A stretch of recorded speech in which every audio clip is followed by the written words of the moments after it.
स्वागत है दोस्तों आपका आज की वीडियो में। मेरा नाम है योगेश कुमार राघव और मैं आपके सामने नंबर सीरीज़ के कुछ इम्पोर्टेंट क्वेश्चन लेकर आया हूँ, जो क्वेश्चन आपके डिफरेंट कंपटीशन लेवल एग्ज़ाम में पूछे जाते हैं। जैसे कि आपने देखा होगा कि अगर बैंकिंग की हम पार्ट की बात करें तो जो उसका मैथमेटिक्स वाला पार्ट होता है उसमें आपके 5 नंबर की नंबर सीरीज़ पूछी जाती है। और अगर हम एसएससी, रेलवे या एसएससी पैटर्न पर जितने भी बेस्ड एग्ज़ाम होते हैं उनमें अगर बात करें तो जो नंबर सीरीज़ के कहीं ना कहीं 2 क्वेश्चन, कहीं ना कहीं 3 क्वेश्चन देखने को हमें मिलते हैं। अगर हम एसएससी सीजीएल एग्ज़ाम की ही बात करें तो एसएससी सीजीएल के एग्ज़ाम में नंबर सीरीज़ से जो क्वेश्चन हैं वो 2 क्वेश्चन आपको देखने को मिल जाएंगे, और जो कहीं ना कहीं बहुत ही अच्छे क्वेश्चन होते हैं और जो देखते ही क्वेश्चन को आप सॉल्व कर सकते हैं अगर आप इस वीडियो को ध्यान से देखते हैं तो चलिए दोस्तों देखते हैं कि जो दिए गए क्वेश्चनों को हम सॉल्व कैसे करते हैं, क्या तरीका होता है। जैसे कि आपके सामने पहला क्वेश्चन दे रखा है और वो क्वेश्चन है कि 3, 4, 5, 8, 7, 16, 9 क्वेश्चन मार्क 11। नंबर सीरीज के क्वेश्चन में हमें एक जगह क्वेश्चन मार्क दिया जाएगा और उस क्वेश्चन मार्क के प्लेस पर हमें फाइंड आउट करना होगा कि क्या निकल के आ रहा है। ये क्वेश्चन मार्क के प्लेस पर जो निकलने वाला डेटा होता है या जो कोई भी वैल्यू निकल कर आती है वो वैल्यू आपके पिछले दिए गए जो भी नंबर होते हैं उनमें कोई ना कोई लॉजिक लग कर ये आपके क्वेश्चन मार्क के प्लेस पर कोई ना कोई वैल्यू निकल कर आती है। जैसे कि अगर हम इस क्वेश्चन की बात करें तो इस क्वेश्चन में लॉजिक क्या है, तो उस लॉजिक को पकड़ने के लिए हम जैसे नॉर्मली मूव करते हैं कि अगर हम देखें कि 3 से 5 इन दोनों में अगर देखा जाए तो कितना प्लस हो रहा है, 2 का प्लस हो रहा है। अगर हम 5 से 7 जाएं तो भी हमें क्या दिखाई दे रहा है कि 2 का प्लस हो रहा है। 7 से अगर 9 जाएं तो भी क्या हो रहा है, 2 का प्लस हो रहा है। और 9 से 11 जाएं तो भी यहाँ क्या दिखाई दे रहा है, 2 का प्लस हो रहा है।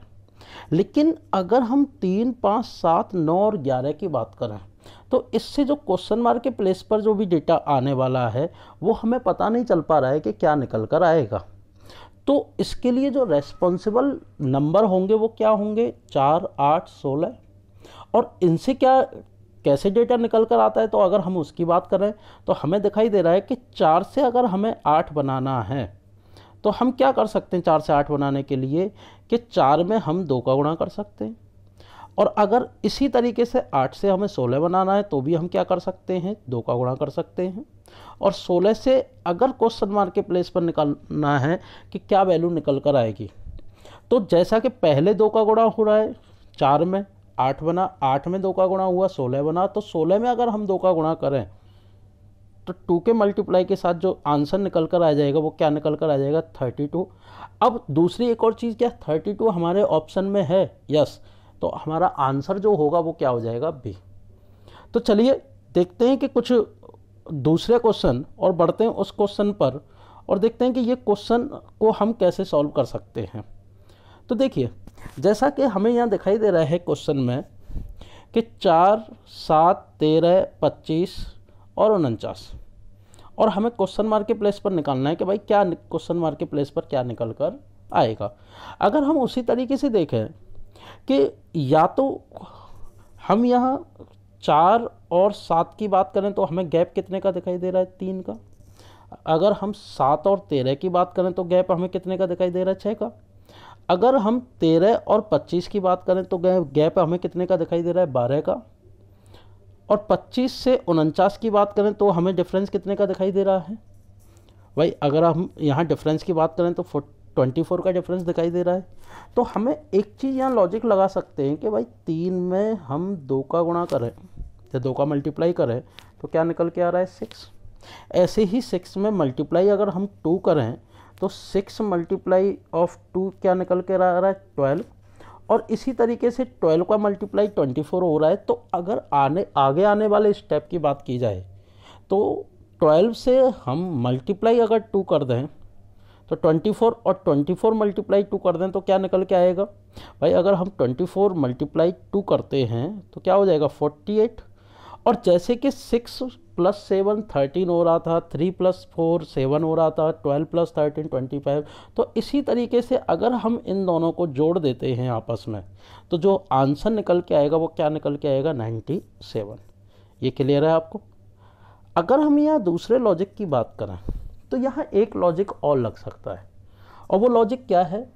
अब यहाँ से हमें एक चीज़ तो पता चल गई कि कुछ ज़रूरी नहीं है कि किसी क्वेश्चन में एक ही लॉजिक हो, किसी एक क्वेश्चन में एक से ज़्यादा भी लॉजिक हो सकते हैं। लेकिन एक चीज़ इस पर विशेषकर ध्यान दीजिएगा कि लॉजिक चाहे कितने भी हो, लेकिन आंसर उसका कोई एक ही ऑप्शन निकल कर आएगा और वही सही होगा। अब जैसे हम इस क्वेश्चन को अगर करें दूसरे लॉजिक से, तो वो क्या हो सकता है कि अगर हम 4 में 2 का मल्टीप्लाई कर दें और -1 करें तो हमारे पास क्या निकल के आ रहा है, 7। उसी तरीके से अगर हम 7 मल्टीप्लाई 2 करें एंड -1 करें तो आंसर क्या निकल के आ रहा है, 13। 13 में अगर मल्टीप्लाई 2 करें और -1 करें तो आंसर 25। उसी तरीके से अगर हम 25 में मल्टीप्लाई 2 करें एंड -1 करें तो आंसर क्या निकल के आ रहा है, 49। अब हमें क्वेश्चन मार्क के प्लेस पर निकालना है, तो क्वेश्चन मार्क के प्लेस पर हम क्या करें कि सेम लॉजिक, क्योंकि 49 मल्टीप्लाई ऑफ 2 एंड -1, और 49 मल्टीप्लाई ऑफ 2 होता है 98 -1, आंसर क्या होगा, 97। और यही हमारा ऑप्शन क्या हो जाएगा, बी। इतना क्लियर है दोस्तों। तो चलिए बढ़ते हैं हम नेक्स्ट क्वेश्चन पर और देखते हैं कि नेक्स्ट क्वेश्चन किस तरीके से है। तो जैसा कि आपके सामने दिखाई दे रहा है, मैं इसको बड़ा कर देता हूं जिससे कि ये साफ दिखाई दे। बिल्कुल। अब जैसे कि ये क्वेश्चन आपके सामने दिखाई दे रहा है और क्वेश्चन कह रहा है कि 1 2 6 15 31 एंड क्वेश्चन मार्क, कि भाई क्वेश्चन मार्क के प्लेस पर क्या निकल कर आएगा। अब देखिए यहाँ हमें एक चीज़ क्वेश्चन को शुरुआत में देखें तो दिखाई दे रहा है कि अगर 1 में 2 का मल्टीप्लाई करें तो 2 निकल कर आ रहा है, 2 में अगर हम 3 का मल्टीप्लाई करें तो 6 निकल कर आ रहा है।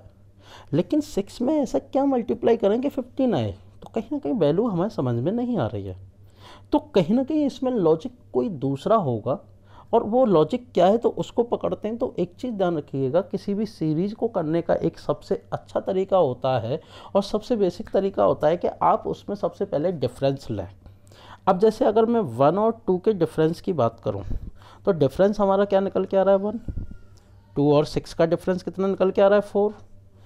6 और 15 का डिफरेंस कितना निकल के आ रहा है, 9। अगर 15 में हम कितना जोड़ें कि 31 हो जाए तो कितना हो जाएगा, 16। अब एक चीज़, जैसा कि यहाँ 1 का डिफरेंस है और 1 का डिफरेंस, यहाँ 4 का डिफरेंस, ये 9 का डिफरेंस और 16 का डिफरेंस, ये वास्तव में है क्या। तो हमें देखने से मालूम पड़ रहा है कि चाहे वो 1 हो, चाहे वो 4 हो, चाहे वो 9 हो, चाहे वो 16 हो, ये सभी स्क्वायर हैं। जैसे कि अगर हम 1 के स्क्वायर की बात करें तो 1 हो गया, 2 के स्क्वायर की बात करें तो 4 हो गया, 3 के स्क्वायर की बात करें तो 9 हो गया, और 4 के स्क्वायर की बात करें तो 16 हो गया। तो हम कह सकते हैं कि जो 1 2 3 4 इनके स्क्वायर को अगर हम ऐड कर दें पहली वाली संख्या में तो अगली संख्या हमारी बन रही है। तो उसी तरीके से अब नेक्स्ट स्टेप पर किसका स्क्वायर होगा, तो हम जानते हैं कि जो 4 के बाद जो वैल्यू आती है 5 और उसका स्क्वायर क्या होता है, 25। और 25 अगर हम 31 में ऐड कर दें, 31 प्लस 25 करते हैं तो हमारे पास जो रिजल्ट आता है वो रिजल्ट क्या निकल कर आएगा, तो हमें दिखाई दे रहा है कि आंसर क्या हो जाएगा, 56। क्लियर है दोस्तों। चलिए बढ़ते हैं नेक्स्ट क्वेश्चन की तरफ और देखते हैं कि नेक्स्ट क्वेश्चन क्या है।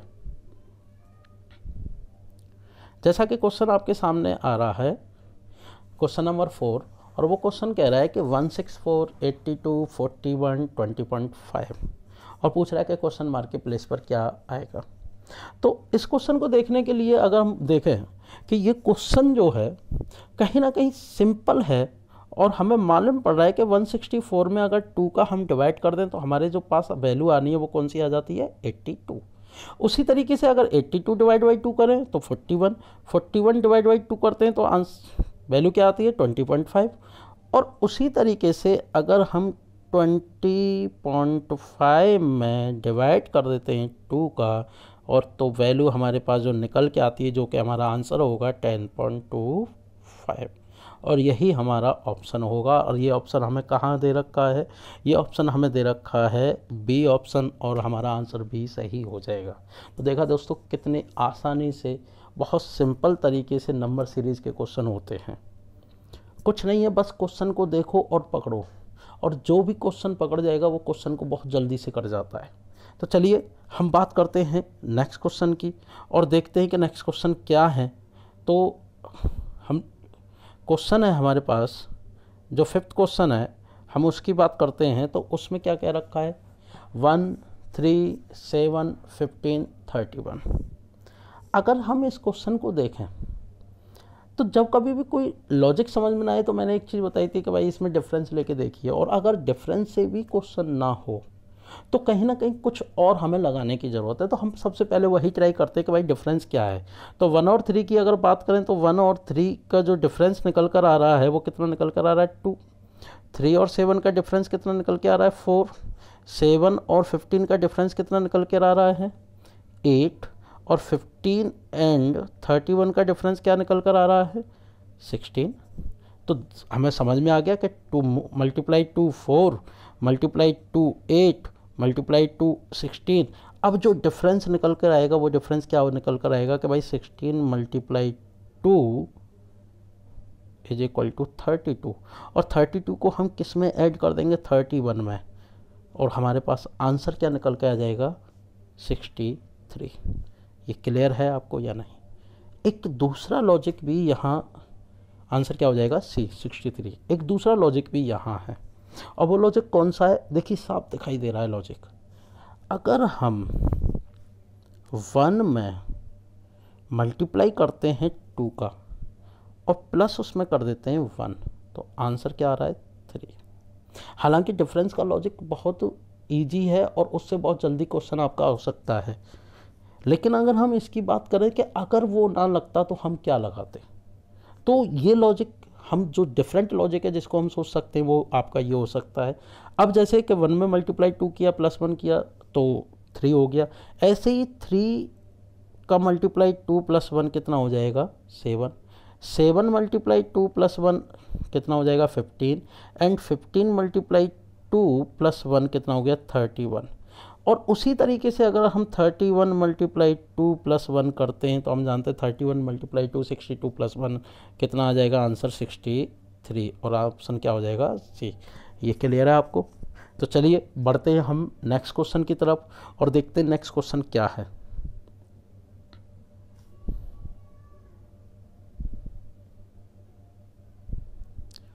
क्वेश्चन कह रहा है, ये अच्छा क्वेश्चन है और इस क्वेश्चन को ज़रा ध्यान से देखिएगा, और इस पर मैं आपको थोड़ा सा लॉजिक भी समझाऊंगा कि ये लॉजिक क्या कहता है। जैसे कि सबसे पहली चीज़, हम डिफरेंस का जो भी हम कंसेप्ट शुरुआत में बता रहे थे, भाई डिफरेंस लीजिए, हम डिफरेंस का कंसेप्ट कहाँ ले सकते हैं, डिफरेंस का कंसेप्ट हम वहाँ ले सकते हैं जहाँ स्टार्टिंग वैल्यू और एंड की वैल्यूओं में कहीं ज़्यादा डिफरेंस ना हो। जैसे सपोज करिए अगर सिंगल यूनिट से कोई वैल्यू स्टार्ट हो रही है और 3, 4, 5 स्टेप में जाकर वो डबल स्टेप में पहुंच रही है, तो कहीं ना कहीं ज़्यादा वैल्यू आगे मूव नहीं कर रही है, तो हम कह सकते हैं वहाँ कि प्लस और माइनस का कंसेप्ट हो सकता है। लेकिन अगर हम इस क्वेश्चन की बात करें तो हमें दिखाई दे रहा है कि इस क्वेश्चन में वैल्यू 1 से स्टार्ट होकर, मत कह सकते हैं सिंगल यूनिट से स्टार्ट होकर और 1000 पे वैल्यू जा रही है, लेकिन स्टेप कितने, 1, 2, 3, 4, 5, 6। क्या कोई ऐसा कंसेप्ट हो सकता है कि हम 6 स्टेप में सिंगल यूनिट 1 से स्टार्ट करके और 4 यूनिट्स 1000 में हम वैल्यू पहुंचा दें? तो कहीं ना कहीं प्लस और माइनस का कंसेप्ट वहाँ नहीं लग सकता, तो फिर कंसेप्ट लगता क्या है। तो ऐसे केसेस में दो चीज़ ध्यान रखिएगा कि अगर वैल्यू बढ़ रही है, इंक्रीजिंग ऑर्डर में है, तो कहीं ना कहीं वहाँ जो लॉजिक लगता है वो मल्टीप्लाई का। लेकिन अगर वैल्यू शुरू में ज़्यादा हो और बाद में कम हो, मतलब डिक्रीजिंग ऑर्डर में हो, तो कहीं ना कहीं वहाँ डिवाइड का लॉजिक लगता है। इतना समझ में आ गया। तो हमें यहाँ मालूम पड़ गया कि यहाँ जो लॉजिक लगेगा वो किसका लगेगा, मल्टीप्लाई का। लेकिन मल्टीप्लाई क्या, तो देखिए यहाँ हमें सीधा एक चीज़ समझ में आती है कि 1 मल्टीप्लाई 3 कर दें तो हमारा क्या 3 निकल कर आ जाएगा। लेकिन 3 में मल्टीप्लाई ऐसा क्या करें कि 10 आ जाए, क्या ऐसा कोई कंसेप्ट है? नहीं। तो फिर हमें इस क्वेश्चन पर कुछ और सोचने की ज़रूरत है। अब वो क्या सोचने की ज़रूरत है, तो देखिए एक सिंपल सी हम बात करें कि 1 में अगर हम 2 का मल्टीप्लाई करके 1 ऐड कर दें तो हमें 3 दिखाई दे रहा है। और उसी तरीके से 3 में अब हम 2 का नहीं, क्योंकि 10 के पास पहुंचानी है, तो 2 प्लस 1 दैट मीन्स 3 का मल्टीप्लाई करें तो 9 हो गया। और 10 बनाने के लिए क्या कर दें 1, तो कितना हो गया 10। क्या ये कंसेप्ट आगे भी मूव कर रहा है? जैसे 2 का मल्टीप्लाई, फिर 3 का मल्टीप्लाई, फिर 4 का मल्टीप्लाई, 5 का मल्टीप्लाई, और फिर +1, फिर +1, फिर +1 हर एक में। तो देखिए अगर हम 10 मल्टीप्लाई 4 करें, क्योंकि पहले 2 का मल्टीप्लाई, फिर 3 का मल्टीप्लाई, फिर 4 का मल्टीप्लाई, और +1 कर दें तो आंसर हमारे पास क्या निकल के आ रहा है 41। तो उसी तरीके से सीरीज़ हमारी पकड़ में आ गई। अब हम 41 में 5 का मल्टीप्लाई करें और +1 कर दें तो 41 मल्टीप्लाई ऑफ 5 होता है 205, और +1 कर दें तो आंसर क्या निकल के आ जाएगा 206। ऑप्शन क्या हो जाएगा सी। अब चेक करने के लिए कि क्या ये सीरीज़ और आगे सही चल रही है, क्या 1237 निकल कर आ रहा है, तो हम 206 में मल्टीप्लाई 6 का करें और +1 कर दें तो हमें मालूम है 6 का कितना हो गया 36, एंड 12 और +1 तो कितना निकल कर आ रहा है 1237, और सीरीज़ हमारी बिल्कुल सही चल रही है। तो दोस्तों ये एक छोटा सा वीडियो था मेरी तरफ से नंबर सीरीज़ का, जो मैंने जनरली आपको लोगों के लिए यूजफुल हो इसी वजह से मैंने बनाया। तो आप इसको देखिए, एंजॉय करिए, और मुझे बताइएगा कमेंट करके कि आगे मैं किसका वीडियो बनाऊं।